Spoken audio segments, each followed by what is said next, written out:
छात्राध्यापक एवं छात्राध्यापिकाएं, शुभ संध्या। हम लोग इसके पहले शिक्षण उद्देश्यों के संबंध में चर्चा कर रहे थे कि शिक्षण उद्देश्य क्या है, एक अध्यापक किस तरह से शिक्षण उद्देश्यों का निर्माण करता है और अपने उन शिक्षण उद्देश्यों को प्राप्त करने के लिए वो कौन कौन सी विधि का प्रयोग करता है, कौन कौन से तरीकों का प्रयोग करता है जिससे कि उसका उद्देश्य प्राप्त हो सके। हम लोग इस पे चर्चा कर लिए हैं। हम लोग लक्ष्य और उद्देश्यों के संबंध में भी चर्चा कर लिए हैं कि लक्ष्य और उद्देश्य में अंतर क्या होता है। अंतर के साथ साथ हमने इस पर भी चर्चा कर लिया है कि ये लक्ष्य और उद्देश्य में अंतर तो है, लेकिन दोनों एक दूसरे के पूरक भी हैं। लक्ष्य की प्राप्ति बिना उद्देश्यों के संभव नहीं है और उद्देश्यों का निर्धारण बिना लक्ष्य के संभव नहीं है। तो इस तरह से लक्ष्य और उद्देश्य ये दोनों एक दूसरे के पूरक हैं। हम लोग इस संबंध में चर्चा कर चुके हैं। आज का जो हमारा विषय है वो है टेक्सोनॉमी ऑफ एजुकेशनल ऑब्जेक्टिव्स, शैक्षिक उद्देश्यों का वर्गीकरण। शैक्षिक उद्देश्यों का वर्गीकरण जो अध्यापक निर्मित करता है उसका वर्गीकरण कैसे किया गया है, किस तरह से उसको बांटा गया है, जिसको टेक्सोनॉमी का अर्थ होता है क्लासिफिकेशन अर्थात वर्गीकरण।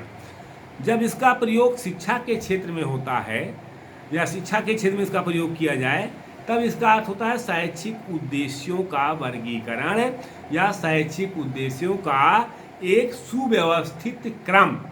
कैसे सुव्यवस्थित क्रम में शैक्षिक उद्देश्यों को रखा जाए जिससे अधिगम प्रभावशाली हो सके। यह वर्गीकरण सभी प्रकार के लोगों के लिए, वो चाहे तीक्ष्ण बुद्धि हो, चाहे सामान्य बुद्धि हो, चाहे मंद बुद्धि हो, चाहे पिछड़े बालक हो, सभी के लिए ये आवश्यक होता है और ये एक अध्यापक को इसकी जानकारी होना आवश्यक है। जब तक वो अपने शैक्षिक उद्देश्यों का वर्गीकरण सही ढंग से नहीं करेगा तब तक अधिगम प्रभावशाली नहीं होगा।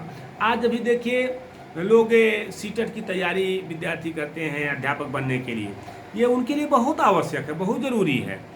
तो ऐसी स्थिति में ये सभी के लिए उपयोगी माना जाता है और उद्देश्यों का जो वर्गीकरण है वो ब्लूम ने और उनके साथियों ने व्यवहारगत परिवर्तन को दृष्टिगत रखते हुए इसका जो वर्गीकरण किया है वो 3 भागों में इसको बांटा है उन्होंने।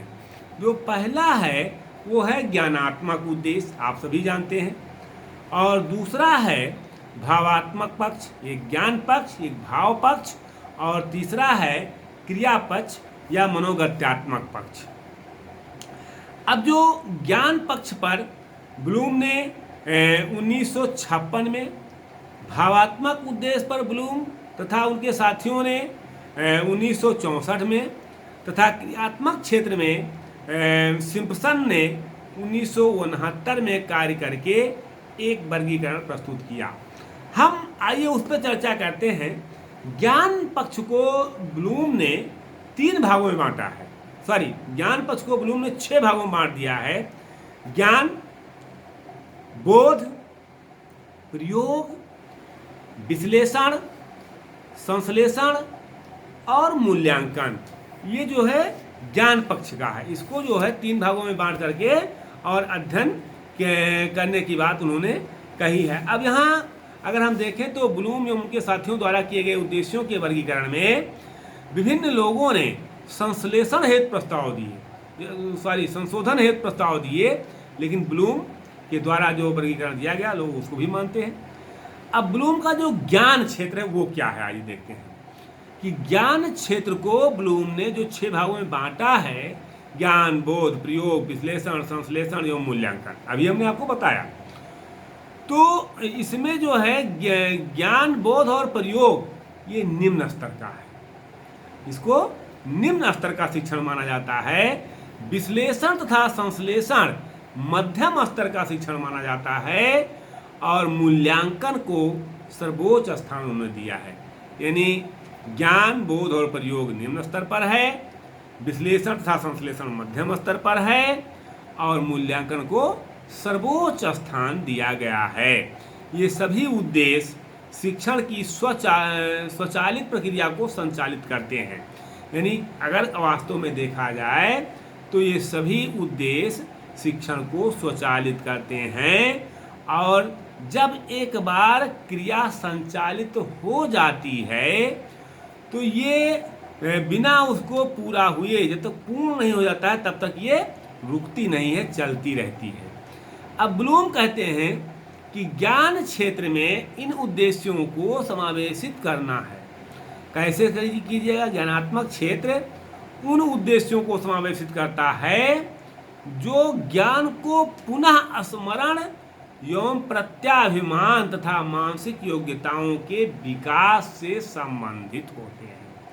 इन्होंने अपनी पुस्तक ज्ञानात्मक शैक्षिक उद्देश्यों के वर्गीकरण में इसे जो 6 भागों में बांटा है, उन 6 भागों पर हम चर्चा कर लेते हैं कि ये कौन कौन से 6 भाग हैं। जैसे ज्ञान पक्ष में है तो इसमें सीखने की उपलब्धियां क्या हैं? ज्ञान पक्ष में सीखने वाले विशिष्ट वस्तुओं का ज्ञान, सार्वभौमिक वस्तुओं का ज्ञान और साधनों का ज्ञान।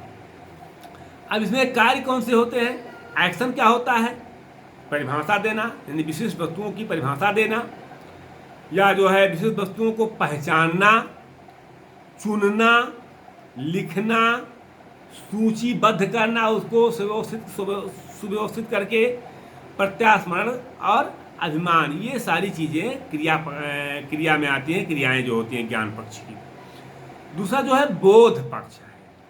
अब बोध पक्ष में अनुवाद करना आता है, व्याख्या करना आता है, उल्लेख करना आता है। अब व्याख्या जो क्रिया, इसकी कार्य क्रियाएं जो होती हैं, व्याख्या, सारांश या अंतर बताना, किसी चीज़ का अंतर आप पूछ सकते हैं, अंतर बताना आता है इसके अंतर्गत। उदाहरण देना, पुनः लिखना या बदलना, सामान्यीकरण करना या जो है औचित्य सिद्ध करना या संकेत देना, वर्गीकरण करना आदि, इसको सब अपने अपने शब्दों में बताना, ये सब इसी में आता है। प्रयोग पे अगर हम चर्चा करें तो प्रयोग में नियमों व सिद्धांतों का सामान्यीकरण करना आता है, निदान करना आता है और पाठ्य वस्तु का प्रयोग करना आता है। अब इसका जो तीसरा पक्ष है कार्य क्रियाएं, इसमें चयन करना आता है, प्रदर्शन करना आता है, निर्माण करना आ जाता है, गणना करना भी इसी में है, रचना करना, खोजना, भविष्यवाणी करना या तैयारी करना, परिवर्तित करना, ये सारी चीज़ें आती हैं। तो ज्ञान, बोध और प्रयोग, ये 3 जो निम्न स्तर के हैं वो इस तरह से हैं। अब विश्लेषण पे आइए। चौथा जो है विश्लेषण, एनालिसिस, तत्वों का विश्लेषण करना, संबंधों का विश्लेषण करना, व्यवस्थित सिद्धांतों का विश्लेषण करना, ये सीखने की उपलब्धियां मानी जाती हैं। अब इसमें विश्लेषण करना, पृथकीकरण करना या उदाहरण देना, संकेत करना, संबंध स्थापित करना, पहचानना, आलोचना करना, ये सभी इसमें आता है। अगला जो है संश्लेषण विश्लेषण में अंतर हम लोग फिर चर्चा कर लेंगे, आप जानते होंगे। अब है अगला संश्लेषण। तो संश्लेषण में अद्भुत संप्रेषण आ जाता है, योजना निर्माण आ जाता है और संबंध स्थापित करना आ जाता है। इसमें योग करना, पुनर्व्याख्या करना, पुनः लिखना, मिलान करना, सृजन करना या विभाजन करना या संकलित करना, ये चीज़ें इसमें आती हैं। और जो लास्ट होता है ये मध्यम स्तर के बाद उच्च स्तर का होता है, वो है मूल्यांकन। मूल्यांकन में आंतरिक साक्ष्यों द्वारा मूल्यांकन और बाह्य साक्ष्यों द्वारा मूल्यांकन। तो अब इसमें आंतरिक साक्ष्यों द्वारा अगर कार्य क्रियाओं पर आप देखेंगे तो अवगत कराना, जो भी आप करें तो उसको अवगत कराइए। मूल्यांकन जो हुआ है, तुलना करना, निष्कर्ष निकालना, कोई चीज़ आप कहते हो क्या निष्कर्ष निकला, आलोचना करना, सारांश देना और मूल्यांकन करना, ये इसके अंतर्गत आती हैं। हम फिर इसके बारे में कल भावात्मक उद्देश्य पर चर्चा करेंगे। बहुत बहुत धन्यवाद आप लोगों को। ये BTC, DLET, CTET सबके लिए आवश्यक है, इसको जानकारी आपको होनी चाहिए।